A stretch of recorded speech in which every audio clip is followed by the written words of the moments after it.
Bonjour, je suis ravie de vous présenter aujourd'hui la nouvelle page des biens sur Smovin qui a été complètement revue.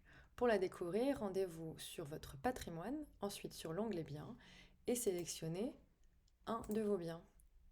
J'arrive ici, comme vous pouvez le voir, le design a complètement changé. On retrouve ici le bien Abbeville 1 avec toutes ses informations principales, un lien direct vers le contrat et 6 sections bien définies qui vous permettent de retrouver facilement vos informations. D'abord, dans la description du bien, je retrouve maintenant en avant mes photos du bien ainsi que la description complète du bien, y compris l'investissement et l'intérieur et l'extérieur. Je retrouve en deuxième ma liste de contrats et de tâches. Les contrats, ce sont une vue d'abord calendrier qui vous montre les contrats passés, présents et futurs et des liens directs ici avec une visibilité sur les dates des contrats. Vous retrouvez ensuite vos tâches qui sont toujours disponibles également dans l'onglet tâches de Smovin. Ici, l'onglet équipement est notre nouvel onglet. On y retrouve d'abord les compteurs qui étaient déjà là avant. On voit ici les relevés de compteurs qu'on peut ajouter. Et en dessous, nous avons maintenant une toute nouvelle liste des équipements qui sont les équipements qui se trouvent dans le bien.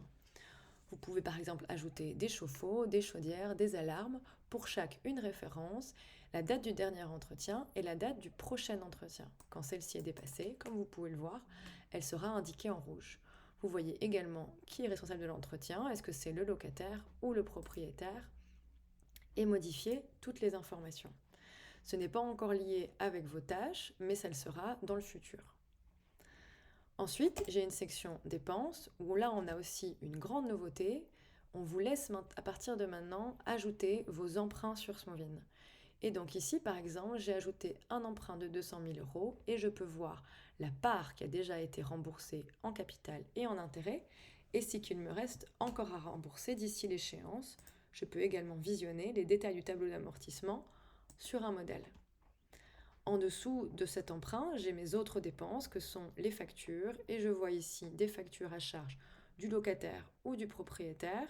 Et si c'est pour le locataire, qu'elles ont été régularisées et donc elles se retrouveront dans le contrat ou est-ce qu'elles n'ont pas encore été régularisées et seront disponibles lors du décompte des charges de fin d'année.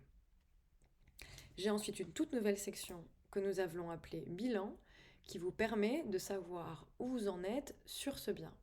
Tout d'abord, nous vous montrons la trésorerie. La trésorerie, qu'est-ce que c'est? C'est les revenus réels que j'ai touchés en termes de loyer sur ce bien durant la période, que je compare avec mes dépenses qui sont l'emprunt, plus les autres factures à charge du propriétaire. Avec ça, je peux calculer la trésorerie nette, qui est le montant qu'il me reste sur mon compte à la fin de la période, réellement. Nous avons également compilé différents ratios pour vous permettre d'analyser votre bien. Par exemple, le rendement locatif brut potentiel qui compare les revenus attendus, y compris les vides locatifs et les impayés, sur votre investissement. J'ai également le rendement locatif brut qui compare ici les revenus réellement perçus durant la période.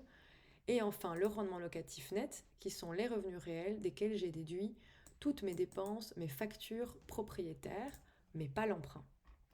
Avec ces ratios, je peux voir exactement si mon investissement est un bon investissement. Nous avons également proposé un calcul de la rentabilité immobilière qui compare tout simplement la valeur actuelle estimée par rapport à l'investissement qui est le prix d'achat plus le prix des travaux. Et je peux calculer ici une plus-value ou une moins-value potentielle si je décide de revendre mon bien aujourd'hui. Finalement, on vous propose quelques ratios vous permettant d'analyser la qualité locative. Et donc pour ceci, nous vous proposons le taux d'occupation moyen sur base des jours de vide locatif et des jours d'occupation, les nombres de rappels de paiement envoyés, ici il n'y en a pas eu, et les impayés, donc des retards de paiement de loyer qui auraient plus de 30 jours durant la période.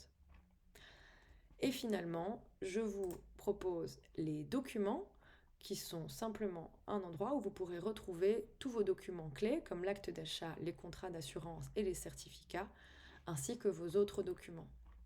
Voilà, j'espère que cette nouveauté va vous plaire et je vous souhaite une excellente journée.